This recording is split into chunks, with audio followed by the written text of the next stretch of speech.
Baik Bapak Ibu yang dikasihi Tuhan, selamat pagi.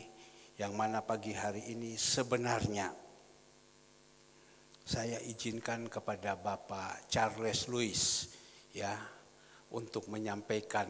Minggu yang lalu dia sudah sampaikan, tetapi minggu ini barusan saya bilang engkau lagi yang sampaikan. Karena apa?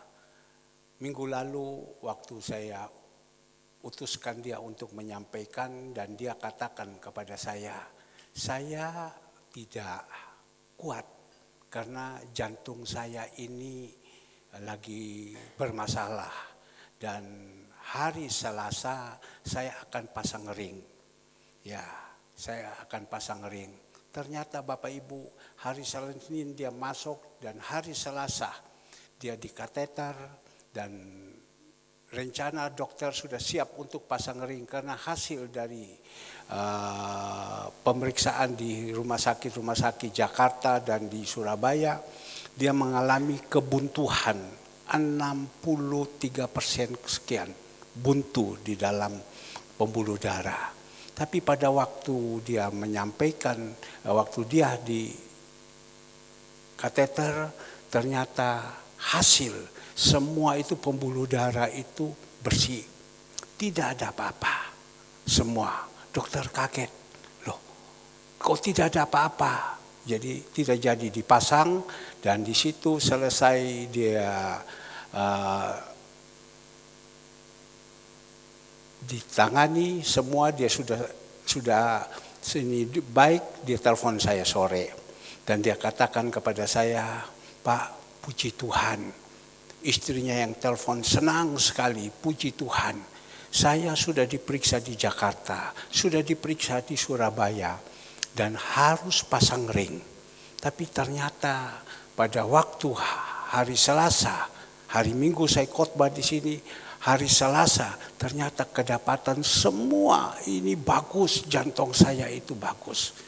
Ya. Jadi saya bilang waktu dia ngomong kayak macam begitu, dengan sendiri keluar dari mulut saya, engkau sampaikan firman Tuhan hari Minggu. Karena apa? Karena saya kepingin firman Tuhan ini yang dia sampaikan, dia mendapatkan mujizat, berikan kekuatan kepada jemaat. Ya, ternyata iblis mau nyalain. Pada waktu dia bilang, oke, saya sampaikan, tetapi istrinya bilang kepada saya, jangan, dia bilang, karena hari Selasa mau operasi mata lagi. Saya bilang kalau kamu ya mau taat, mau turut apa yang disampaikan, yang diperintahkan, nanti matamu juga nanti Tuhan bikin mujizat. Jantung yang buntu Tuhan sudah ganti dengan pembuluh darah semua, tapi masa mata Tuhan tidak bisa. Mata itu Tuhan yang ciptakan. Dan istrinya ngomong dengan suaminya, tapi suaminya punya iman yang luar biasa. Dia katakan kepada saya, dia bilang, saya jalankan. Ternyata Bapak Ibu, dia sudah siap semua mau jalankan. Iblis serang sama dia tadi malam. Ya, matanya ada kelihatan, badannya gatal semua. Saya bilang, apakah engkau masih punya iman? Berani tetap menyampaikan? Ya, sebab kadang kalau kita mau lakukan yang baik untuk memuliakan nama Tuhan, menyaksikan kebaikan-kebaikan Tuhan, menyampaikan kabar-kabar baik, iblis tidak senang. Dia kejar, dia izinkan. Tapi tadi pagi saya masih tanya kepada dia, apa yang kau siap? Saya angkat tangan sudah, dibilang ini gatal semua badan saya, mata saya sudah tidak kelihatan. Saya doakan dia. Ya, dia bilang baik. Jadi mari sebelum kita masuk dalam firman Tuhan, saya ajak Bapak Ibu kita berdoa dulu. Bapa, saat ini kita akan menyampaikan kebenaran firman. Mari firman yang engkau sampaikan melalui hambamu, biar hambamu bisa pakai untuk memuliakan namamu. Terima kasih, berikan sekali lagi kuasa, otoritas, kewibawaan Allah, agar supaya hambamu bisa menyampaikan, jemaat Tuhan dan hambamu juga bisa menjadi berkat. Dalam nama Tuhan Yesus, berdoa mengucap syukur, haleluya, amin. Baik Bapak Ibu yang dikasihi Tuhan, pagi hari ini saya ajak kepada Bapak Ibu dengan membukakan satu kebenaran firman Tuhan. Kita ambil di dalam Pengkhotbah 7. Ayatnya yang pertama kedua, ketiga, dan keempat. Pengkhotbah 7, ayatnya yang pertama, kedua, ketiga, keempat. Saya ingin sekali Bapak Ibu yang dikasih Tuhan, agar supaya jemaat Tuhan Surya Kebenaran ini benar-benar di dalam akhir-akhir ya Tuhan ini yang sudah dekat untuk datang, kita ini bisa berubah menjadi manusia-manusia yang berhikmat, manusia-manusia yang benar. Itu saja. Ingat, gereja ini bukan tempatnya entertainment punya, tapi gereja ini adalah bengkel.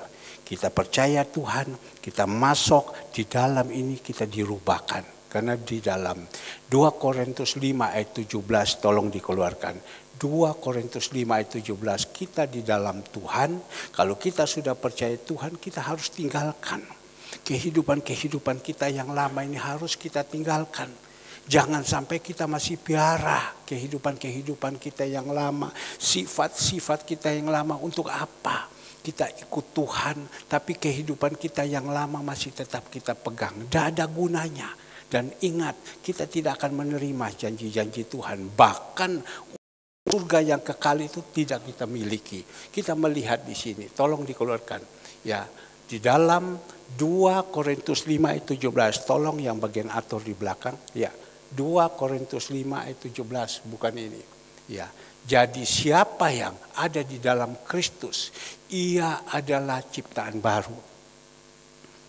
Kita ini kan anak-anak Tuhan, sudah percaya Yesus. Berarti kita ini sudah di dalam Yesus. Sehingga apa yang dia katakan di sini, jadi siapa yang ada di dalam Kristus, kita ini semua ada dalam Kristus, ia adalah ciptaan baru. Yang lama sudah berlalu, sesungguhnya yang baru sudah datang. Apa artinya? Kalau kita sudah percaya Yesus, Yesus sudah ada di dalam hidup kita, kita harus berubah. Bagaimana kita mau masih mempertahankan kehidupan kita yang lama? Kedagingan-kedagingan kita masih tetap pegang. Ya, tidak ada sama sekali buah roh yang ada. Tuhan minta kepada kita, ya, supaya kalau kita sudah ikut Tuhan, minta sama Tuhan, Tuhan rubah saya ini. Sifat-sifat saya, karakter-karakter saya dirubah. Ya, rubah. Saya sebagai gembala, saya bukan penginjil. Bukan yang diundang untuk saya datang di sini khotbah selesai itu saya dikasih angpau saya pulang. Tidak. Tetapi saya punya beban. Saya melihat dengan mata rohani saya, anak-anak saya. Ya, ada yang mau dengar baik, yang tidak mau dengar. Tetapi ini adalah satu nasihat yang baik. Kita harus berubah. Kalau tidak berubah, Bapak Ibu, susah ini hidup. Tuhan tidak berkenan kepada kita.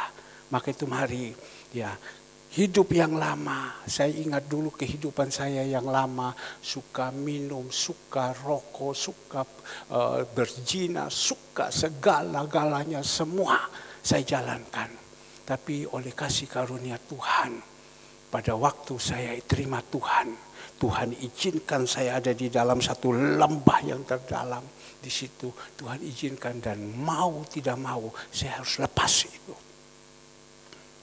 Satu hari saya merokok 5 pak. Ya, sebul terus sampai istri saya tidak bisa ngomong.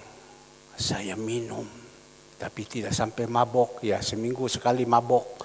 Ya, saya jalankan semua yang tidak benar. Apapun segala hal saya tabrak dengan cara saya sendiri. Ya, tapi hasilnya mana? Tapi waktu saya ikut Tuhan, oleh kemurahan Tuhan, Tuhan izinkan saya buang semua itu. Saya juga tidak sempurna. Kalau untuk sombong, jangan omong lagi.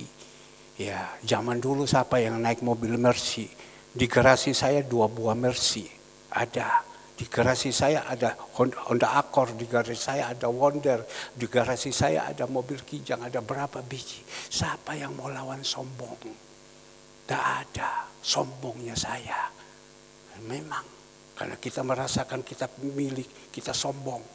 Tapi Tuhan turunkan semua. Apa hasilnya? Seperti Salomo bilang, sia-sia semua. Nah inilah Bapak Ibu, Tuhan pesankan kepada saya. untuk saya sampaikan kepada Bapak Ibu. Tapi semenjak saya ikut Yesus, apalagi yang saya mau sombong. Mati juga tidak bawa apa-apa. Dan satu saat kita akan pulang, kita akan bertanggung jawab di atas. Kadang kita punya pikiran, mata hati kita masih tertutup. Sehingga kita tidak sadar. Atau mungkin kita menerima nasihat, kita tidak terima, kita marah.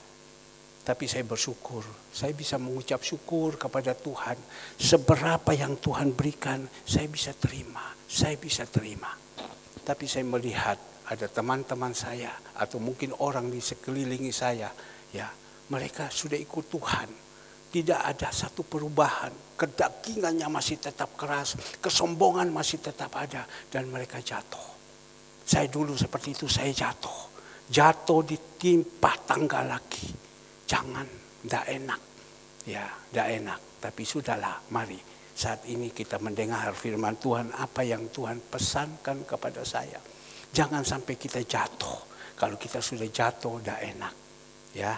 Nah, Bapak Ibu yang dikasihi Tuhan, ini saya rasa berupa satu nasihat, bisa Bapak Ibu dengar, Bapak Ibu bisa melakukan, itu saya rasa baik. Yang beruntung Bapak Ibu. Tapi kalau Bapak Ibu dengar, Bapak Ibu marah, dalam hati tidak terima, omong apa, tapi yang rugi itu Bapak Ibu.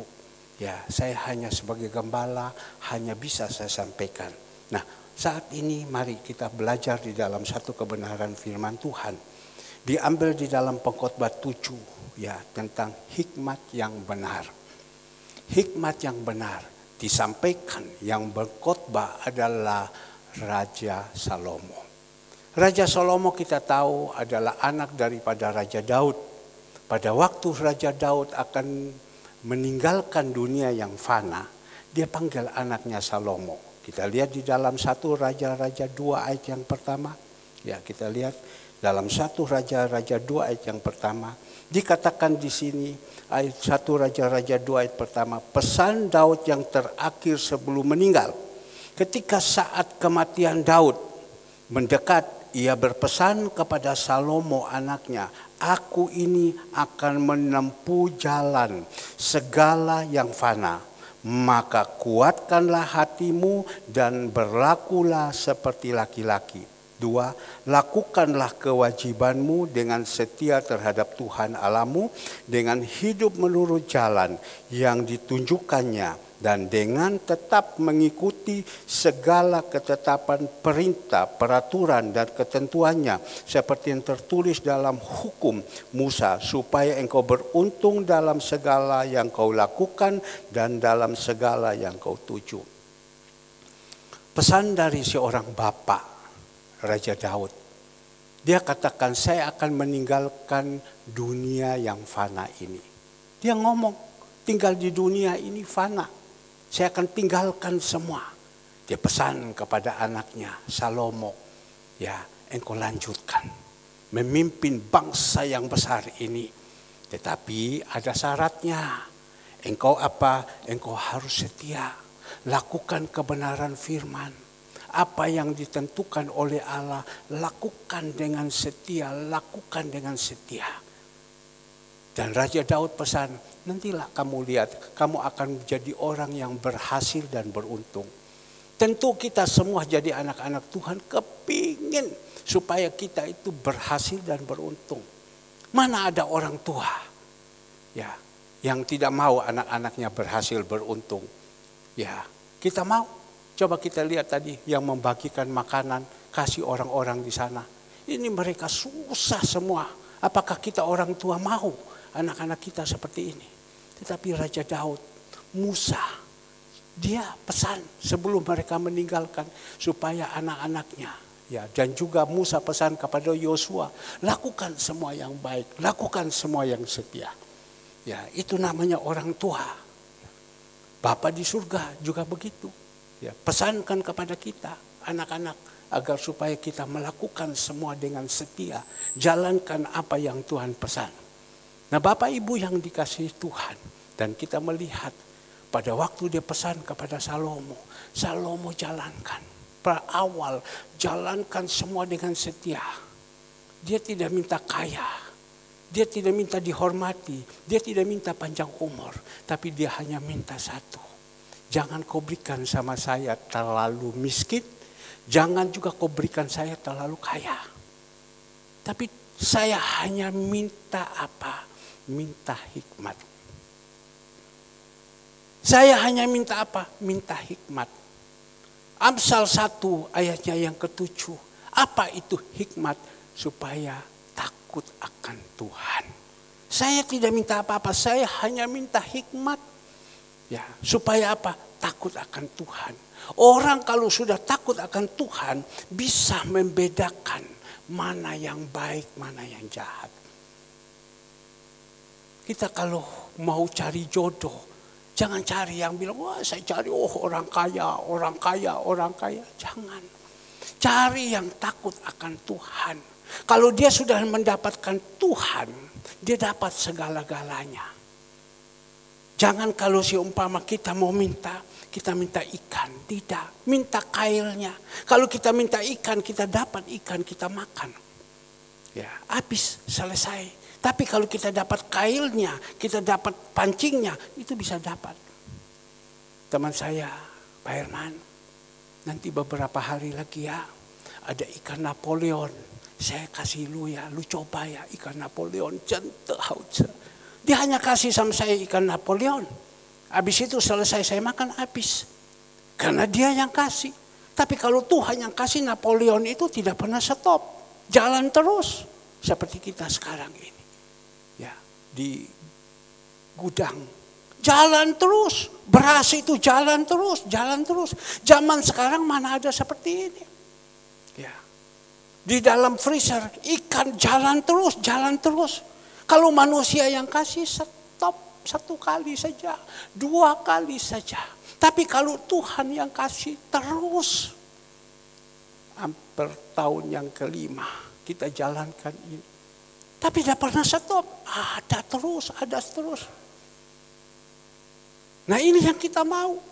Yang kita cari ini kailnya, pancingnya, jadi terus bisa tarik. Tuhannya yang kita dapat. Jadi Salomo dia hanya minta, saya tidak minta yang lain.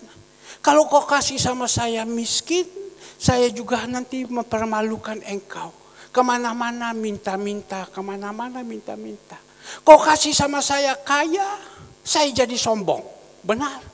Tuhan kasih sama dia kaya, Tuhan tes sama dia, kasih kekayaan langsung 1000 istri, 700 istri, 300 gundik. Itulah manusia, tidak tahan.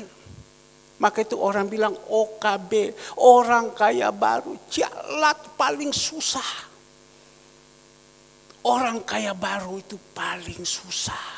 Karena dia merasakan dulu kan dia susah. Sekarang dia mulai pegang uang, kan dia sudah pegang uang, kan dia rasanya bagaimana gini terus. Salah. Ya. Tapi dia bilang, kau kasih sama saya hikmat. Hikmat itu apa? Kita lihat Amsal 1 ayatnya yang ke-7. Ya. Takut akan Tuhan adalah permulaan pengetahuan. Tetapi orang bodoh menghina hikmat dan didikan. Jadi minta hikmat.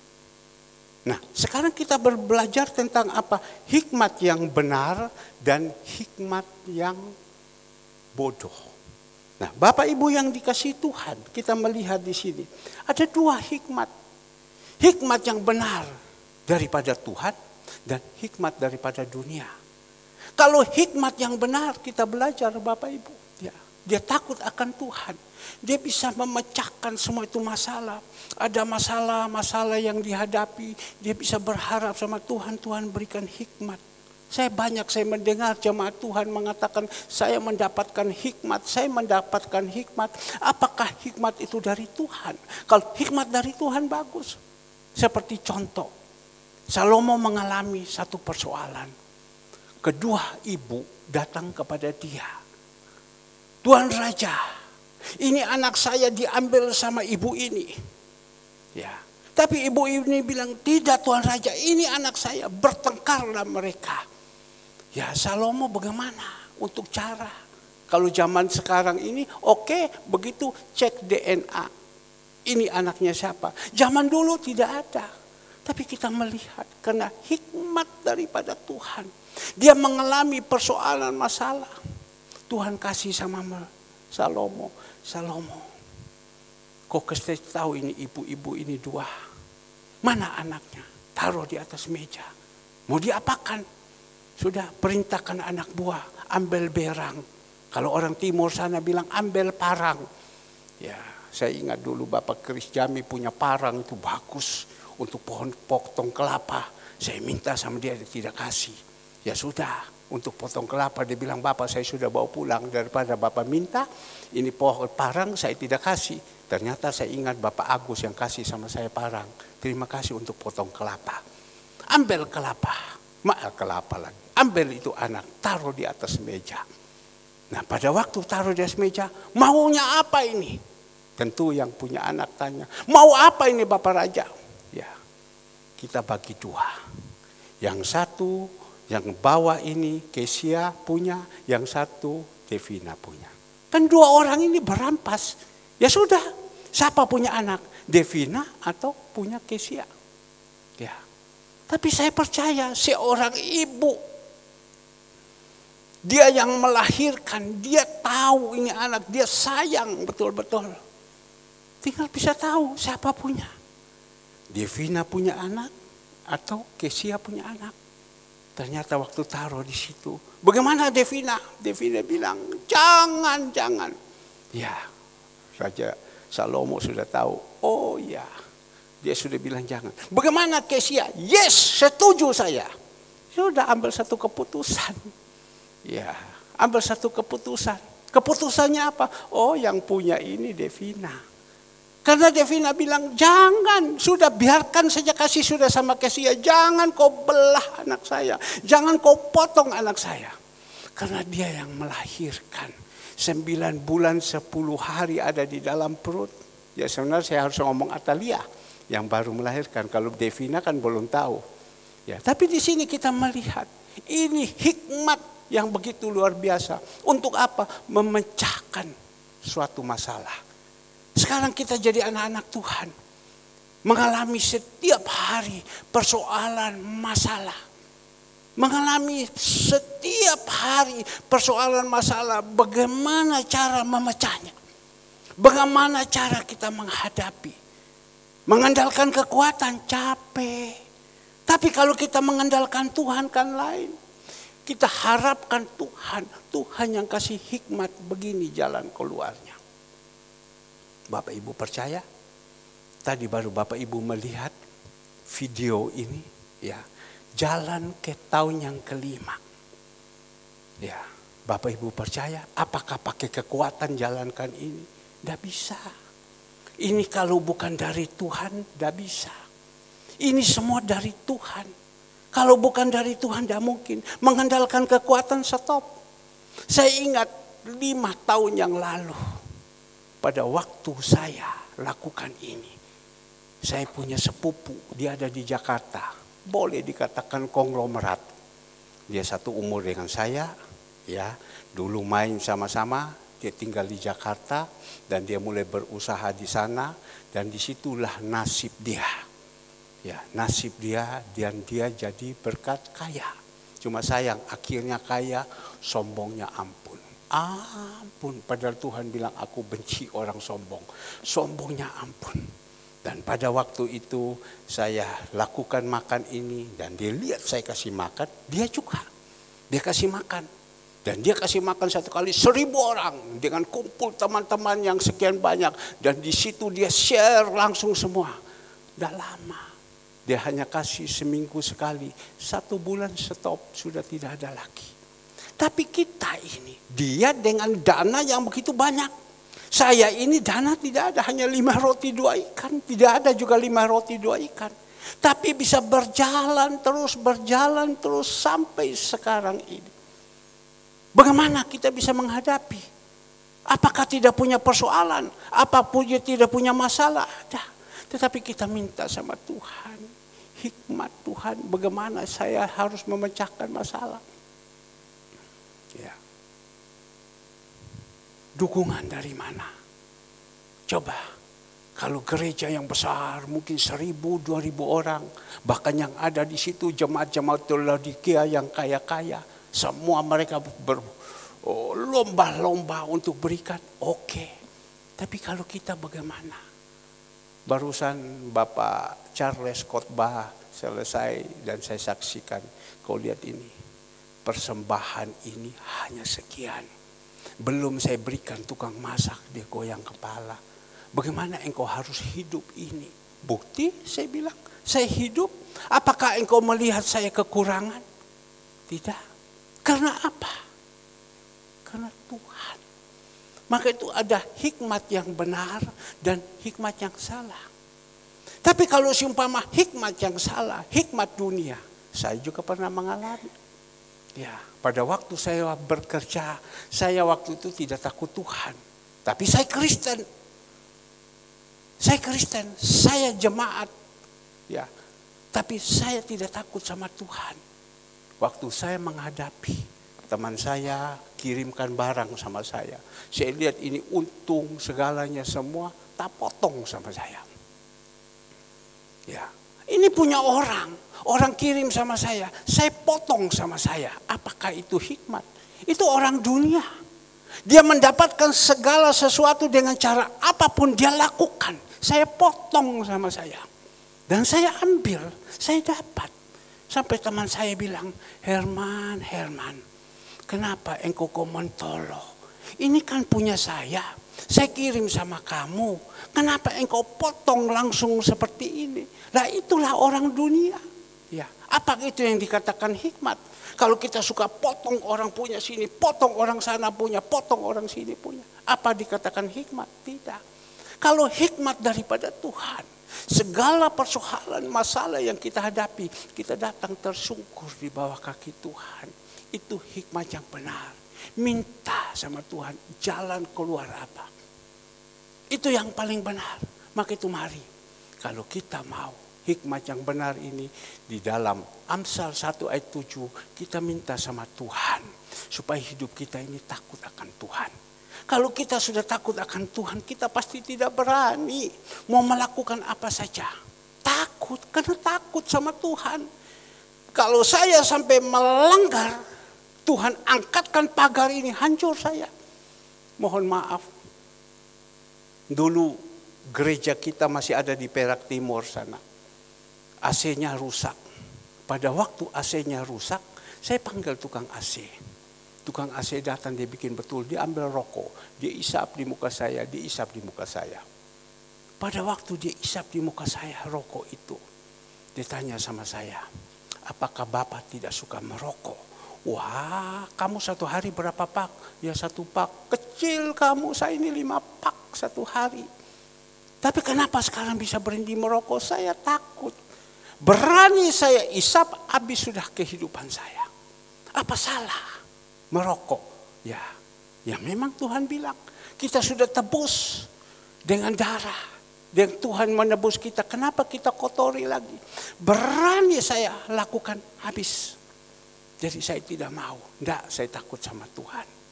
Pernah juga Tuhan izinkan kepada saya pergi selama 1 bulan ke Hong Kong dan ke Amerika. 1 bulan saya di sana. Saya jauh dengan istri. Tapi di sana saya punya sepupu izinkan kepada saya. Panggil orang yang mengantar sama saya. Kau ingco. Ingco itu maksudnya kau servis kepada Herman ini. Dia mau apa? Di Hong Kong saya diservis. Mau COC apa. Di Amerika saya diservis. Tapi saya bilang tidak. Saya takut. Saya tidak berani Bapak Ibu. Karena saya tahu kalau saya lakukan itu habis sudah kehidupan saya. Maka saya tetap pertahankan. Karena saya takut akan Tuhan. Saya tidak mau lakukan yang salah. Saya berusaha agar supaya kehidupan saya ini sampai saya tutup mata. Kemudian Tuhan masih berkenan sama saya. Tuhan kenal sama saya. Nah Bapak Ibu yang dikasihi Tuhan. Ini pengkhotbah. Salomo berkhotbah. Dia katakan di sini di dalam ayat pertama. Nama yang harum lebih baik daripada minyak yang mahal. Jadi kalau kita sudah hidup takut akan Tuhan, kita pasti senantiasa menjaga di dalam kehidupan kita ini, di dalam dunia ini. Kita senantiasa melakukan yang baik. Tentu melakukan yang baik bukan menurut kata saya, menurut kata firman. Melakukan yang baik. Ya. Kalau kita sudah jalankan ini selama hidup ini, orang bilang umur manusia 70 itu sudah bonus, 80 itu sudah sakit-sakitan. Ya tadi saya berbicara kepada Pak Charles, saya bilang kamu sudah umur 79. Ya, banyak sakit ini, tetapi jangan kita putus asa. Ya, kita tetap mengucap syukur kepada Tuhan. Ya, mengucap syukur kepada Tuhan. Nah, Bapak Ibu yang dikasihi Tuhan, selama hidup ini kita berusaha jaga. Barusan saya diizinkan pergi ke Adiasa. Tolong dikeluarkan videonya. Saya pergi ke Adiasa, fotonya dulu. Di situ pada waktu kami pergi ke Adiasa, saya dimintakan untuk menyampaikan firman Tuhan. Ya, saya dimintakan menyampaikan firman Tuhan. Pada waktu saya diizinkan menyampaikan firman Tuhan, tolong dikeluarkan. Ya, sampaikan firman Tuhan. Saya tahu orang ini orang baik. Orang ini orang baik. Saya sampaikan firman Tuhan. Orang ini orang baik. Dia sudah umur 84. Waktu saya sampaikan firman Tuhan, saya renungkan orang ini. Wah, orang ini memang baik. Dan waktu itu dia meninggal, banyak orang datang. Ya, orang datang. Karena apa? Orang katakan masih pun hujan, pasti banyak yang datang. Karena apa? Orang ini orang baik. Ya, sekali lagi banyak yang datang. Karena apa? Orang ini orang baik.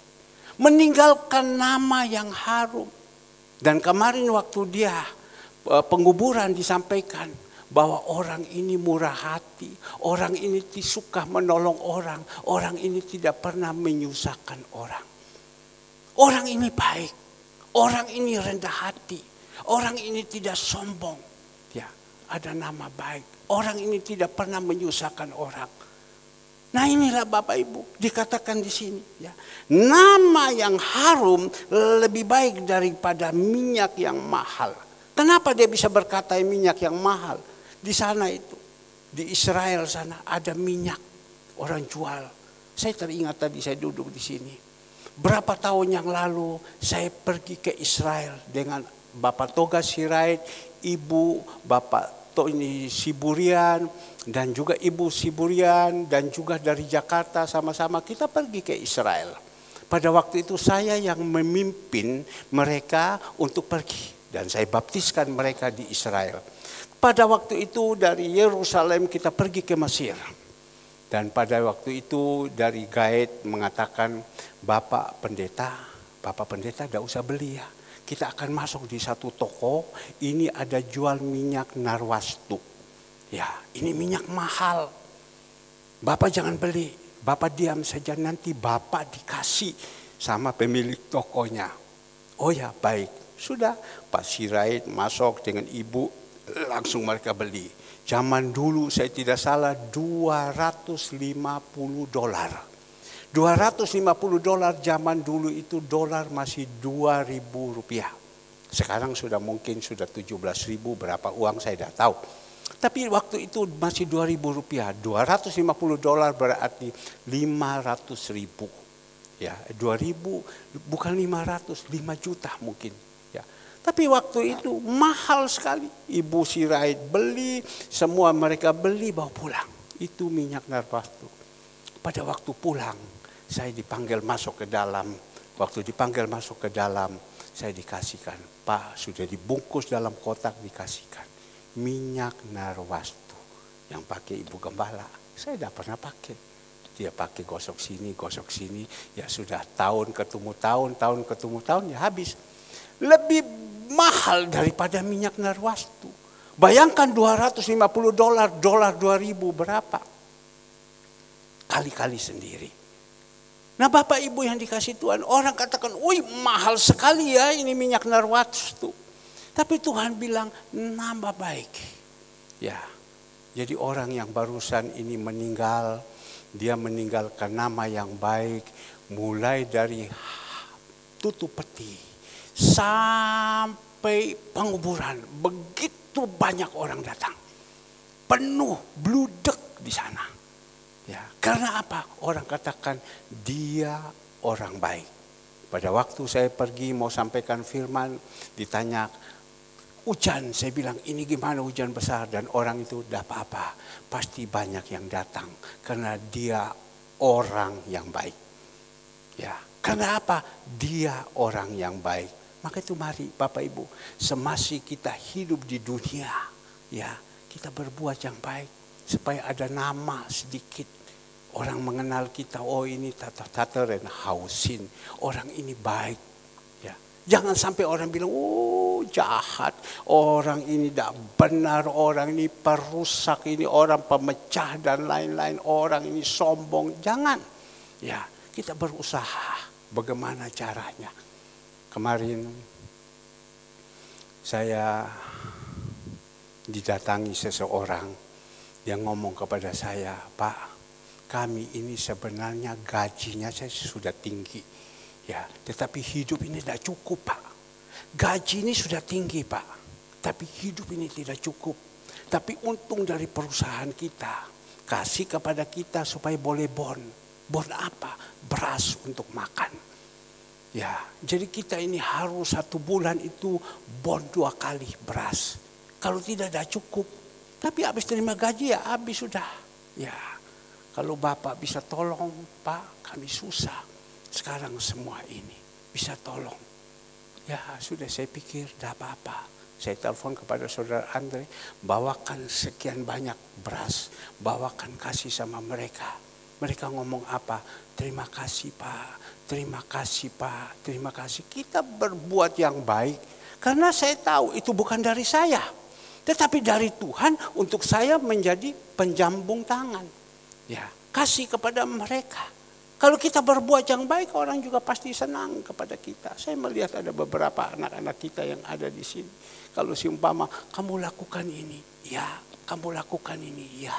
Wah, ini orangnya Henkausing, artinya hati besar, ya, memperhatikan orang susah.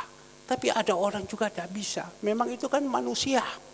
Ya, saya tanya pada seseorang pintar Mandarin, orang yang suka memberi itu apa? Henkausing, dia bilang, suka hati besar, suka memperhatikan. Orang yang suka memperhatikan, yang murah hati, dia tidak pernah susah. Nah Bapak Ibu yang dikasih Tuhan, yang kedua kita melihat, pergi ke rumah duka lebih baik daripada pergi ke pesta, rumah pesta. Pergi ke rumah duka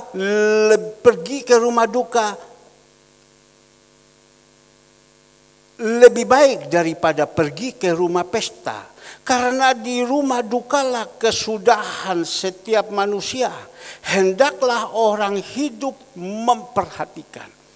Jadi kita disuruh memperhatikan. Kadang kita harus menghadapi. Saya hari ini mau pergi kemana? Ke rumah duka atau ke pesta? Ya, ke rumah duka atau pesta. Kalau orang yang berhikmat, dia bilang ke pesta, enak berhura-hura di sana, senang cia-ciaan, makan enak. Ya, rumah duka itu nanti. Yang penting sekarang ke pesta dulu. Tetapi orang yang berhikmat, dia bilang tidak, saya harus ke rumah duka. Apalagi ini adalah teman baik saya. Terakhir kali saya ketemu dengan dia, saya harus pergi. Dan selama hidup ini, dia berbuat yang baik untuk saya. Apalagi dia sudah berbuat yang baik, saya harus ya pergi. Barusan saya ajar kepada teman saya, Bapak Hil. Persis Bapak ini meninggal. Dan dia kasih tahu saya minggu sore, bro, bang, dia bilang, si Minggus ini sudah meninggal. Besok akan masuk dalam peti pengubur ini peti. Ya, habis selesai saya berdoa malam, pagi-pagi saya datang kepada dia. Bagaimana? Kapan kau pulang? Kapan kau pulang? Dia bilang hari ini saya pulang. Tapi dia masuk peti tanggal sore jam 2. Bagaimana? Tapi ya apa dia bilang? Saya sudah kadung beli tiket. Saya bilang sama dia, kau jadi orang harus tahu berterima kasih. Engkau sering datang ke Surabaya, kau turun di rumah dia. Dan engkau katakan waktu engkau turun di rumah dia jautai sama kau yang baik. Jautai itu apa? Dia servis sama kau yang baik. Sekarang dia meninggal. Ini Kemian, kau kasih muka sama dia. Terakhir kali. Tapi bagaimana dia bilang, saya sudah beli tiket. Itulah manusia. Saya sudah beli tiket. Saya bilang, angus. Saya bilang, tidak apa-apa angus. Tinggalkan di situ. Tapi kadang kan manusia kan masih pikirannya masih tertutup. Hidupnya masih memikirkan uang. Ya dia bilang, bagaimana dia bilang. Saya punya uang di bank hanya masih ada sanpeteo. Masih ada 300 juta saya punya uang di bank. Saya masih membutuhkan banyak. Saya bilang, engkau masih baik ada 300 juta. Ada orang tidak punya uang. Kau bersyukur. Dia diam. Sudah, kau pikir aja dulu. Kau mau pulang, terserah. Tapi kalau kau tidak pulang, itu lebih baik. Orang melihat kau bagaimana. Tapi Bapak Ibu yang dikasih Tuhan pulang, dia diam. Ya, tapi Andre dengan kemurahan Tuhan, Andre cari supaya bisa tiketnya bisa kembalikan uang, ditunda hari besok. Andre bilang, Papa, ini dapat potong, hanya bayar 350.000. Saya bilang kontak sama dia, omong sama dia. Dan Andre katakan, Su, ini udah 3.000. Ya sudah, tidak apa-apa, saya tinggal. Saya pikir-pikir juga ya, dia bilang. Saya selama ini dengan dia baik, dengan keluarganya baik. Memang orangnya itu baik. Dan saya datang, saya tinggal sama dia. Karena dia kan tinggalnya di Jakarta. Saya tinggal sama dia. Dan selama saya ada di sini, dia jautai sama saya. Dia perhatikan saya, dia servis sama saya. Kenapa akhirnya dia meninggal? Saya tidak mau ketemu dengan dia. Ya. Apa kata Tuhan? Dia bilang. Sadar dia. Apa kata Tuhan? Apa kata saudara-saudara? Apa kata anak-anaknya? Saya bilang kalau engkau punya pemikiran macam begitu, itu berarti engkau coreng yang orang yang baik. Tapi kalau engkau tahu dia meninggal, kau bocap. Hokian lang bilang palulilah. Tinggal saja masa bodoh. Kau tidak pernah tahu kebaikan orang. Engkau percuma jadi orang. Dan saat itu dia pergi ikut penguburan, ikut masuk peti. Dan malam dia sudah pulang, malam dia sama-sama dengan saya. Saya bilang besok pagi kau mau pulang silakan. Karena dia harus periksa dokter dan lain-lain. Nah Bapak Ibu yang dikasihi Tuhan. Ya, disinilah Tuhan ajarkan. Kita ke rumah duka. Jadi kita tinggal pilih. Mau ke rumah duka atau mau ke pesta. Ya, kita berbicara dulu. Pilih. Banyak orang mau ke rumah duka, mau ke pesta atau mau ke gereja. Padahal di dalam gereja, di dalam Mazmur 122 ayat pertama coba kita lihat. Tadi rumah duka atau pesta, mau ke gereja atau ke pesta. Coba lihat. Lihat. Mazmur 122 ayatnya yang pertama agak cepat ya. Nyanyian Siara Daud, aku bersukacita katanya Raja Daud. Ya, aku bersukacita ketika dikatakan orang kepadaku, mari kita pergi ke rumah Tuhan. Ke rumah Tuhan untuk apa? Untuk ibadah sayang. Mencari Tuhan. Pagi-pagi kita datang beribadah. Cari apa? Cari Tuhan. Dikatakan aku bersukacita. Dengar baik-baik Bapak Ibu. Ya, ini kan untuk demi kebaikan kita. Bersukacita. Jadi sekarang tinggal kita pilih. Mau pergi ke rumah duka atau ke rumah Tuhan. Atau mau ke pesta. Saya khotbah ini saya alami. Saya pilih hari itu ada 2. Malam itu Saya harus ke pesta atau harus ke rumah duka? Ya, tapi saya bilang sama teman-teman saya yang kami kumpul, kita tunda. Siang saja, malam saya tidak bisa. Siang saja kita kumpul. Ya, karena kita kumpul. Di dalam grup kami sekarang ini, hari-hari tua ini kita kumpul yang zaman-zaman dulu punya. Coba kita lihat kan, ya. Saya kasih lihat. Jadi saya pergi ke rumah duka dulu. Saya pesta, saya kemudian. Kalau kamu mau tunda, saya ikut. Tapi kalau tidak, saya lebihkan. Pergi ke rumah duka, pergi pesta. Ini pesta. Ada 13 orang. Bapak Ibu ini dah kaleng-kaleng orang-orang ini. Ya, ini dah kaleng-kaleng. Ini orang-orang ini bukan orang kaleng-kaleng. Sebelah kiri yang punya bawaan Dempo. Sebelah atas ini pabrik plywood. Sebelah kanan lagi ini toko emas. Sebelah ini yang di sebelah saya ini yang baju biru yang dealer Hyundai di Jalan Sulawesi. Yang sebelah lagi ini ya pengusaha importir bawang putih. Yang sebelah atas lagi plywood orang Samarinda. Yang bawah lagi itu teman saya sudah ini. Yang ini lagi rentenir uang banyak. Yang atas pengusaha ikan. Yang ini insinyur pemborong. Yang ini kerja dok. Ya. Ini teman-teman mereka. Ya tapi juga ikan wow, wokan yau.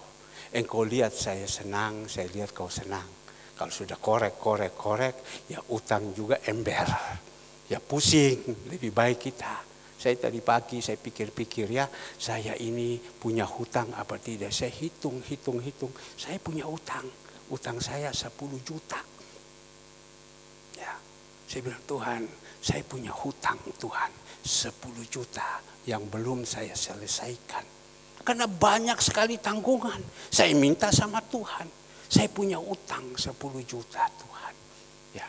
Tapi ini mereka ini ember. Utangnya ember. Kelihatan dia punya pabrik ini. Makanya jangan kita lihat orang kaya. Jadi sekarang kita pilih. Mau yang mana? Datang ke rumah Tuhan atau datang ke pesta. Datang ke pesta kita melihat hanya berhura-hura, apalagi orang dunia, hanya menunjukkan kekayaan dia. Dan di situ ada karaoke, makan meja besar, tolong dikasih keluar. Makan sejenis meja besar, habis 5.700.000. Waktu mau bayar suruh, waktu itu ada spesial satu orang yang mau bayar, tidak bisa, BDD bayar sendiri-sendiri. Waktu mereka bayar semua, saya mau cabut uang, datanglah yang bawa Dempo. Pak Pendeta, jangan Pak Pendeta bayar, dia bilang. Saya yang bayar. Kan firman Tuhan bilang memberkati hamba Tuhan. Oh ya kau tahu ya, sudah kau bayar, ya puji Tuhan. Tapi Bapak Ibu yang dikasihi Tuhan, tinggal kita pilih. Mau ke rumah duka atau kemana? Ke rumah duka kita hiburkan orang-orang yang susah. Karena dia katakan di sini, pergi ke rumah duka lebih baik daripada pergi ke rumah pesta. Karena di rumah dukalah kesudahan setiap manusia. Di rumah duka kesudahan setiap manusia. Jadi kita kalau ada orang mati ya kita harus pergi. Ya, hiburkan mereka. Sudah jangan kau sedih, sampaikan kepada mereka di dalam hidup ini. Waktu saya sampaikan firman Tuhan, saya ambil dari Mazmur Wahyu 14 ayat 13. Wahyu 14 ayat 13, tolong dikeluarkan. Saya hiburkan mereka ini. Ya. Dan aku mendengar suara dari surga berkata, tuliskanlah, berbahagialah orang yang mati dalam Tuhan sejak sekarang ini. Saya hanya ngomong. Apakah dia ini meninggal sudah di dalam Tuhan?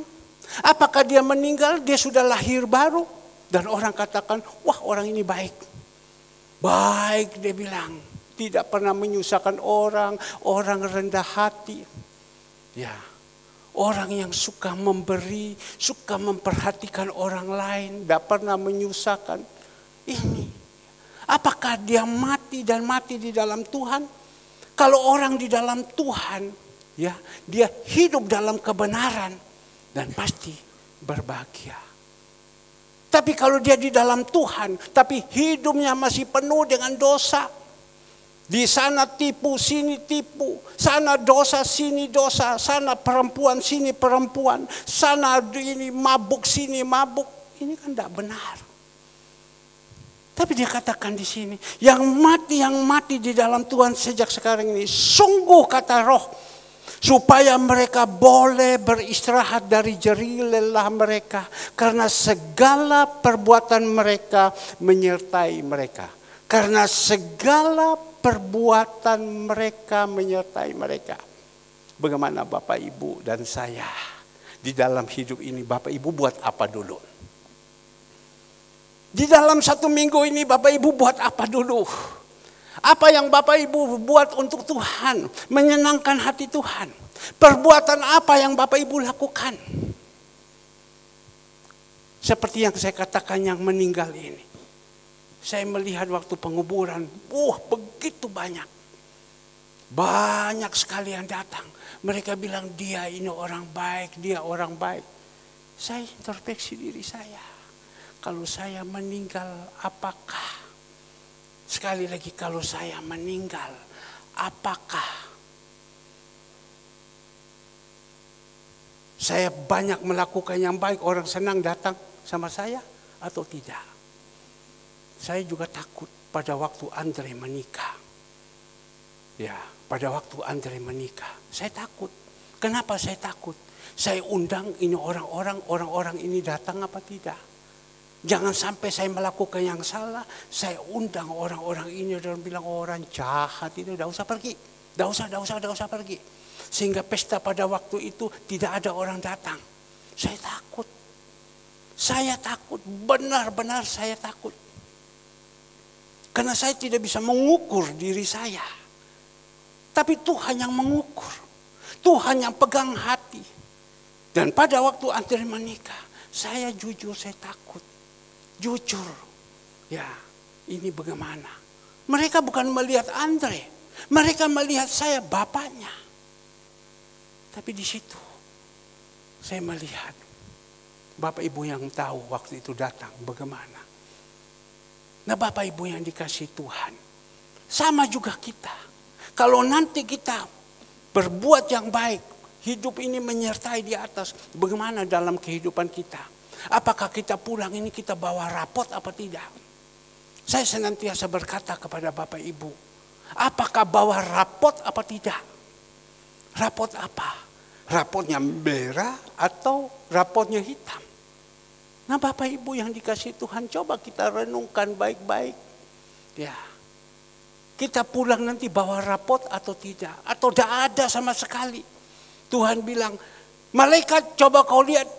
Ini Herman Ignatius sudah pulang. Coba periksa di buku hayat. Dia selama ini di dalam dunia, apa yang dia buat, dilihat. Buat jahat ini, buat jahat ini, buat jahat ini, buat jahat ini. Ya. Habis. Masukkan dia. Tempatnya kumpul dengan kuasa kegelapan. Seperti orang kaya dan Lazarus. Ya. Tapi coba lihat. Di dalam kehidupannya, apa yang dia perbuat. Maka itu senantiasa saya berusaha. Apa yang saya bisa buat. Apa yang bisa saya buat. Apa yang bisa saya buat. Saya berusaha. Karena hidup ini yang kita lakukan menyertai kita di atas. Menyertai kita di atas. Nah Bapak Ibu yang dikasih Tuhan. Mari kita renungkan baik-baik ini. Mungkin khotbah ini tidak enak. Tapi saya ajak kepada kita sama-sama untuk pergi. Supaya kita pulang satu saat ada tempat. Untuk apa kalau kita di dalam dunia? Untuk apa kalau kita meninggal? Kita bikin besar-besaran. Sekarang Adiasa itu semua sudah pakai AC. Jor-joran semua. Kalau ada yang meninggal, makanan sudah penuh semua. Jadi bukan ke pesta lagi. Sekarang pergi ke rumah duka itu sudah seperti pesta. Makanan banyak. Barusan kita pergi sana, disodorkan, Bapak Pendeta mau makan dulu atau khotbah? Khotbah dulu saya bilang. Habis selesai disodorkan makanan, makan. Saya bilang, minta lagi satu, bawa pulang. Ibu Gembala bilang, kenapa? Malu dilihat orang. Tidak apa-apa, kasihkan Eka. Kasihkan Eka. Ada minuman lagi, cendol, ada minuman dawet, sudah dimasukkan di pak-pak botol yang bagus-bagus. Ya, Tin, untuk apa Tin? Kamu bawa? Iya so, Pak, mau bawa pulang, masukkan kulkas untuk makan. Ya, Bapak Ibu. Sekarang, maka itu mari, apa yang kita perbuat menyertai? Artinya apa? Apa yang kau tabur, kau tuai. Saya tidak butuhkan ya jemaat yang Tuhan percayakan ribuan, tidak. Tapi saya butuh jemaat yang ada. Ya, supaya jemaat ini berubah. Kaya sih boleh kaya. Ya, tetapi kalau kaya kita salah jalan untuk apa? Tapi yang kita butuh, kita hidup berkenan sama Tuhan. Nanti urusan hidup kita ini Tuhan yang atur. Mari Bapak Ibu, saya ingat seorang hamba Tuhan senior yang ada di Jakarta. Jemaat saya ini yang ada ini ribuan. Tapi dia bilang yang berkenan sama Tuhan paling 10%. Belum tentu 10%, hanya 5%. Belum tentu 5%. Bangsa Israel dikeluarkan dari Mesir pergi ke Kanaan, hanya 2 orang, Yosua dan Kaleb. Belum tentu jemaat kita semua yang ada ini semua gena. Pasti ada daging yang lebih kuat, ada tidak. Ada yang dulu gena, sekarang sudah tidak gena lagi. Kan macam-macam. Yang kita berhadapan sekarang penghulu udara yang ada di luar. Yang di depan, yang mengganggu kita. Makanya Bapak Ibu yang dikasih Tuhan. Tuhan katakan kepada kita. Di dalam hidup ini menyertai kita apa yang kita buat. Kita kasih tahu. Bahkan dia katakan di dalam ayat yang kedua. Ya, di rumah dukalah kesudahan setiap manusia. Hendaklah orang yang hidup memperhatikan. Kita ini kan masih hidup. Saya setiap pagi habis berdoa pagi. Jemaat Tuhan khotbah, saya ambil alih. Saya sesudah ambil alih, saya selesai, saya duduk di meja, saya dengar lagi. Saya dengar ini yang menyampaikan. Sesudah itu kan saya sampaikan, saya dengar apa yang saya sampaikan. Seperti ini sebentar, selesai. Saya naik sudah di loteng, habis saya makan, saya dengar, saya khotbah, dan saya periksa saya punya diri. Saya ngomong ini cocok apa tidak? Percuma saya gagah di atas mimbar. Kalau tidak cocok Tuhan bilang, "Nyah engkau aku tidak berkenan." Percuma. Ya, percuma, tidak ada gunanya. Maka itu Bapak Ibu yang dikasih Tuhan. Kita lihat di dalam kehidupan kita ini. Selama hidup ini apa yang kita buat? Coba Bapak Ibu yang dikasih Tuhan. Ibu Gembala, selama hidup ini apa yang kau buat? Apa yang kau buat? Ibu Cu, selama hidup ini apa yang Ibu Cu buat? Pak Karto, almarhum sudah pulang. Dia berhadapan dengan Bapa di surga. Apa yang dia perbuat? Dia yang tahu dengan Bapa. Kita tidak tahu. Nanti waktu kita pulang kita cari sama di atas. Cari Samuel Eksan di mana Samuel Eksan. Ya. Saya pada waktu itu yang meninggal ini, mereka minta dikremasi, artinya dibakar. Dan dia minta sama saya untuk khotbah. Saya tolak. Saya bilang saya tidak melawan Tuhan.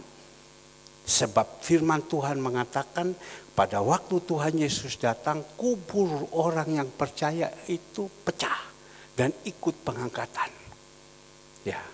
Jadi kita waktu sekolah diajarkan kalau meninggal jangan sampai dikremasi. Tapi pandangan orang masing-masing. Ada yang mau kremasi, ada yang tidak. Dan saya pada waktu itu almarhum Eksan meninggal, ya saya bilang mohon maaf. Di Adiasa saya sampaikan untuk teruskan ke sana tidak. Sebab apa? Saya tidak mau melawan Tuhan. Tapi barusan ini yang meninggal minta sama saya, tolong Pak, tolong Pak. Saya mohon maaf, saya tidak mau melawan Tuhan. Tuhan larang, kenapa saya jalankan? Berarti saya setuju dengan yang salah ini. Saya tidak mau. Jadi mohon maaf, ini kan kita khotbah tentang kematiannya. Kalau ada yang dipanggil Tuhan, dikremasi, jangan marah sama saya. Saya tidak akan antar ke sana karena saya takut. Saya tidak mau melawan Tuhan. Yang lalu almarhum Eksan, saya panggil istrinya, saya ngomong. Istrinya bilang, saya tidak punya kuasa. Kakaknya, saya omong sama kakaknya, dia diam saja dan dia jalankan. Yang penting saya tahu itu salah, saya omong. Mereka tidak mau, ya sudah. Yang penting saya sudah sampaikan. Tapi kalau saya tahu itu salah, saya diam jadi anjing kelu, itu saya salah. Kembali lagi Bapak Ibu yang dikasihi Tuhan. Dikatakan di sini ya supaya kita memperhatikan semuanya. Saya tidak tahu kenapa Tuhan taruh di dalam hati khotbah ini begitu keras. Ya, harus saya sampaikan. Tapi kita belajar di dalam ayat yang ketiga, bersedih lebih baik daripada tertawa karena muka murung membuat hati lega. Ya. Jadi kita bersedih lebih baik katanya Tuhan. Kita susah. Kita datang sama Tuhan, minta penghiburan sama Tuhan. Tapi kalau kita sudah senang, kita tertawa-tawa, terbahak-bahak, senang. Ya sudah, kita sudah tidak harapkan Tuhan lagi. Tapi kalau kita bersedih hati, bagaimana untuk bisa menyelesaikan masalah ini. Bagaimana kita ditinggalkan yang kita ngasihi. Ya sudah kita datang sama Tuhan. Tuhan Yesus jamah saya supaya saya diberikan kekuatan, jamah saya. Kita sedih, kita datang sama Tuhan. Kenapa Tuhan izinkan kita harus menghadapi kesukaran-kesukaran agar supaya kita datang sama Tuhan. Kalau kita jadi zona aman saja kita sudah tidak datang sama Tuhan. Tapi kalau kita diberikan kesukaran-kesukaran, kita datang sama Tuhan. Saya setiap hari menghadapi kesukaran. Ya. Kuncinya saya apa? Saya hanya berlutut sama Tuhan. Saya hanya datang menyembah dan sambil saya periksa diri. Tanya istri saya. Kadang sudah jam 2, jam 3, jam 1. Ya, saya sudah mulai masuk di dalam penyembahan. Dia di pinggir tapi dia ambil sekemulan, dia tutup, dia tidur. Dia untungnya masih buka TV keras tetap tidur. Masih pun rame di kamar dia tetap tidur. Karena mungkin terlalu capek ya. Bayangkan 4:30 bangun sampai jam 6 sore baru tidur lagi. Udah capek kerja terus. Wah capek. Bukan gampang. Ya, dia tidur saking terlalu capek. Jadi saya tengah malam saya harus datang. Dengan apa? Saya bawa pergumulan saya. Saya bawa masalah saya. Pergumulan saya apa Bapak Ibu? Jemaat. Saya tanggung jawab. Karena saya bertanggung jawab atas jiwa-jiwa ini. Ya, tapi sekarang saya sudah tidak mau memaksa lagi. Ya, saya jalankan saja. Tuhan, mereka mau jalan, sudah dewasa. Mau jalan-jalan, tidak, dengar, yang penting saya sampaikan. Ya sudah, saya punya beban. Saya punya beban apa? Tuhan kasih kepada saya 5 roti 2 ikan. Ayo berikan kau makan. Saya harus siapkan semua dana-dana untuk atur. Tidak gampang dalam keadaan seperti ini. Ya, tidak gampang. Setiap hari itu sudah harus keluarkan uang. Saya kalau sudah lihat hari Senin sudah laporan butuh dana sekian hari ini. Saya pegang saya punya kepala. Tapi kan saya sudah tahu. Minggu malam saya sudah datang sama Tuhan. Kalau gereja-gereja lain besok mereka hitung uang. Kalau kita hitung ini 2 menit selesai. Atau 5 menit selesai. Hitung ini uang persembahan 5 menit selesai. Kalau gereja lain kan hitungnya berjam-jam.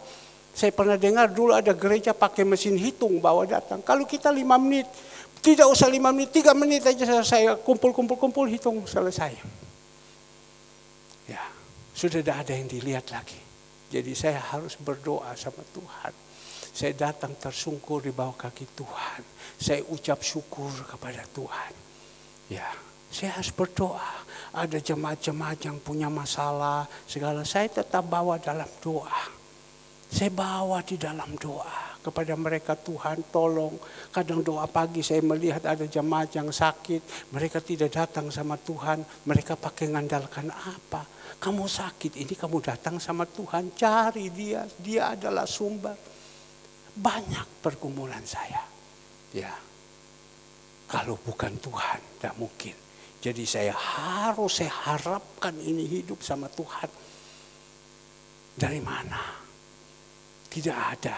Tapi kalau kita andalkan Tuhan, apa yang kita pikir, yang tidak kita pikir, kita dengar, melihat, Tuhan buat. Kepada siapa? Yang dikasihinya. Ada Tuhan buka jalan kita melihat mujizat demi mujizat, mujizat demi mujizat, sehingga jalan hari lepas hari, hari lepas hari. Ya, ada orang saya melihat dia oke, bagus, dia kirim dana, liwat itu hari. Ya, dia liwat. Besok kan kita susah lagi. Besok susah lagi, lusa susah lagi. Coba lihat, mohon maaf, aksi peduli, paling 3 orang atau 4 orang yang kasih. Ya, bagaimana kita harus kasih makan orang sekian banyak? Sampai saya katakan, pekerjaan Tuhan itu tidak bisa mati. Barusan hari Sabtu, saya dapat laporan, ini tidak bisa datang, ini tidak bisa datang. Namanya manusia, Allah emak, pusing saya Tuhan, bagaimana ini? Tidak bisa. Tapi saya bilang, Tuhan, pekerjaan Tuhan tidak pernah mati. Yang biasanya kita kerja jam 10 baru selesai. Ini jam 9 lebih udah selesai. Yang biasanya masak sayur dan lain-lain, kita harus cari sini, cari sana. Ini enggak, 4:30 orang sudah datang, pak, selesai. Sudah selesai semua. Pada waktu Bu Retno sakit, saya bilang, waktu ibunya sakit, aduh Tuhan, bagaimana ini, siapa yang kerja ini Tuhan? Ya, tapi Tuhan taruh. Bu Retno sakit, saya kewalahan, namanya manusia. Gimana ini Tuhan? Apa tak stop pikiran kita ini begitu, terbatas. Tapi Tuhan bilang, pekerjaanku tidak bisa mati. Pasti dia jalan. Benar, Tuhan kirim orang Madura datang. Dia ngomong, ator. Tak, Ibu Gembala tinggal kasih tahu dia, kok kasih ini, masak ini. Sebentar saja 2 jam selesai. Semua dia pegang, pak, selesai. Wih, saya bilang, Tuhannya. Barusan kita bungkus ini nasi, jam 9 lebih ya, Ibu Kris ya, selesai. Saya pulang, saya pikir saya masih bisa omong-omong dengan ibu-ibu. Ternyata saya pulang, sudah tidak. Ibu-ibu sudah pulang semua. Loh, kenapa pulang? Selesai katanya. Tuhan bisa pakai lindung yang tidak pernah datang. Tuhan bisa kirimkan orang-orang. Sudahlah, untuk Tuhan itu tidak pernah cerita itu mati. Tidak pernah cerita itu mati. Seperti 5 roti 2 ikan. Gereja ini tidak pernah mati. Minggu lalu khotbah dari judulnya, gereja yang ideal. Gereja itu kita, manusia. Ini kalau gereja ini benda mati, kita ini gereja yang ideal. Dia ngomong, kita ini adalah gereja ideal. Gereja Tuhan ini gereja yang ideal. Jadi kita kalau kita ideal sama Tuhan, sudah Tuhan atur. Tuhan atur. Minggu 2 hari yang lalu. Tapi sebelum 4 hari yang lalu saya selesai mandi dari tempat olahraga, saya ketemu dengan satu orang pengusaha. Dia dari gereja Bukit Zaitun. Lu, kamu ada di sini? Saya bilang, iya Pak, orangnya sopan, rendah hati. Iya Pak, dia bilang. Kamu untuk siapa? Bawa nyonya dengan anak. Oh ya. Kamu juga ayo. Ya belum berani, dia bilang. Kenapa belum berani? Tidak berani renang. Singkat cerita, kemarin dulu saya ketemu. Saya sedang berenang, saya sudah naik. Istrinya datang, anaknya datang. Nah pada waktu itu saya lihat dia punya suami datang. Dia punya suami jalan, orangnya rendah hati, dia angkat tangan. Sesudah itu Tuhan taruh di dalam hati saya, kau datang kepada dia. Saya datang kepada dia. Saya ajak ngobrol. Dia punya istri bilang, oh ini Pak Pendeta yang di Perak, ya benar, dan lain-lain. Tapi waktu saya ngobrol, saya bilang sama dia bilang apa yang kita harus buat ya. Saya ini kepingin Pak Pendeta mau perhatikan anak-anak yatim. Ya, ibu-ibu janda sudah ada di dalam hati saya. Tetapi saya tidak tahu bagaimana saya harus buat. Saya tidak tahu. Wah, dia omong macam begini, berhikmatlah kita. Dan saya berbicara kepada dia. Saya cerita tentang saya kasih makan. Habis itu, antusias sekali. Orangnya pendiam. Tapi waktu saya ceritakan itu, habis itu. Dari mana dana? Saya hanya jawab, dana dari Tuhan. Oh ya, benar. Tapi bisa berjalan terus begini bagaimana? Ya dari mana dana? Ya dari Tuhan. Hikmat Tuhan, Tuhan atur. Ya, semua, oh ya. Bagaimana Pak? Saya kepingin mau lakukan ini bagaimana? Saya bilang kepingin? Ya, sekarang kau sudah janji. Ayo, beli barang ini sekarang. Saya coba telepon orang. Kamu ada barang ini, ada barang ini. Oh ada Pak, oke, dia bilang saya ambil. Singkat cerita, suruh ambil semua. Ya, ambil untuk kita kasihkan orang makan. Nah apa yang terjadi? Bapak Ibu yang dikasih Tuhan. Saya pergi sana, saya ambil itu barang. Waktu saya ambil itu barang, pemilik barang itu ketemu saya nangis. Dia nangis.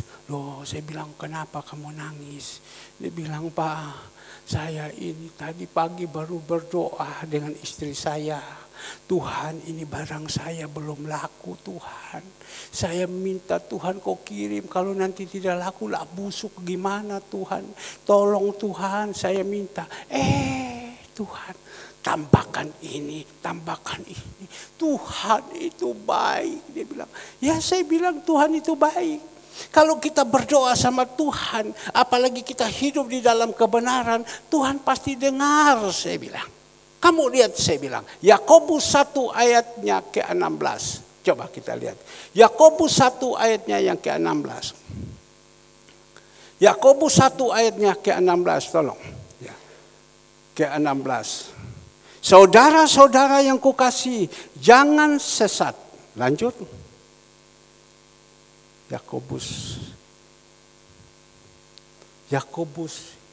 5 ayat 16. 5 ayat 16. Elia doa. Ya 5 ayat 16 ya betul? Atau bukan? Ya betul. Karena itu hendaklah kamu saling mengaku dosamu. Dan saling mendoakan supaya kamu sembuh. Doa orang yang benar. Bila dengan yakin didoakan sangat besar kuasanya. Lanjut. Ya. 17. Elia adalah manusia biasa, sama seperti kita. Dan ia telah bersungguh-sungguh berdoa supaya hujan jangan turun. Dan hujan pun tidak turun di bumi selama 3 tahun dan 6 bulan. Elia itu sama dengan kita, manusia biasa. Ya, Tuhan tahu, Tuhan pilih dia menjadi hambanya. Dia berdoa supaya hujan itu jangan turun. Benar tidak? Karena apa? Dia hidup dalam kebenaran. Saya bilang kalau kamu mau berdoa, kamu hidup dalam kebenaran. Tinggalkan manusia lama ini, kita berdoa. Dia bilang Tuhan terima kasih, nangis. Mereka suami istri satu sama lain. Aneh ya. Tadi pagi baru kita berdoa. Supaya barang ini tumpuk begini banyak, busuk semua mau jadi apa. Ternyata di situ Tuhan izinkan semua diambil. Bahkan ada tambah pesanan yang lain lagi. Nangis dia. Saya bilang itu Tuhan. Ya, maka itu kita jangan berbuat salah kepada Tuhan. Itu Tuhan. Maka itu Bapak Ibu yang dikasih Tuhan. Tuhan pesankan kepada kita. Kalau kita mau berdoa sama Tuhan, jaga ini hati. Yang terakhir kita melihat. Di dalam ayat 4. Orang berhikmat senang berada di rumah duka. Tetapi orang bodoh senang berada di tempat bersukaria. Jadi kalau kita jadi anak-anak Tuhan, suka pergi ke rumah duka, suka ke gereja, kita dikatakan orang berhikmat. Tapi kalau kita anak Tuhan hanya suka pesta saja, makan enak, berhura-hura, menunjukkan saya ini orang top dan lain-lain. Ya, itu orang bodoh. Saya barusan hari Minggu yang lalu ada pesta. Tetapi selesai ibadah baru saya jalan dulu, saya pesta. Saya sampai di sana Bapak Ibu, saya duduk di situ. Di sebelah saya ada orang yang duduk pakai jas. Anak muda. Wah, saya bilang ini orang ini makete iki. Tahu makete? Tidak percaya tanya sama Pak Hengki, apa arti makete? Wong iki sombong iki. Langsung saya bisik sama dia. Bagaimana saya duduk dengan orang di sebelah ini, orangnya sombong kayak macam begini. Ya kita minta hikmat Tuhan. Saya bisik sama dia, kok malam, oh ya malam. Ya, kau dari keluarga laki atau keluarga perempuan? Ya, jawabnya, oh memang namanya Makiti. Gitu loh. Sudah, kerja apa kok? Bigtos kok apa kok? Ya dia orang Sidoarjo yang punya sunset kok mall ke atau apa. Ya sudah, karena persis yang menikah ini yang di Sidoarjo yang punya sunset kok apa saya sudah tahu. Yaitu Yapi punya keluarga orang. Dan sudah saya omong ini kan keluarga yang satu. Saya omong sudah kerja apa? Dia bilang saya kerja beton untuk jalan yang dikali di jalan itu cor beton. Oh ya cor beton, ya. Kamu kenal dengan cor beton ini? Apa namanya? Waduh saya sudah tahu. Saya telepon teman saya. Kamu tahu siapa yang punya? Oh Pak Darsono yang punya ini. Oh ya cor. Oh ya tahu. Ya sudah bisa sambung ngomong. Habis selesai itu dia diam lagi. Wah ini bagaimana cara untuk saya menaklukkan orang ini.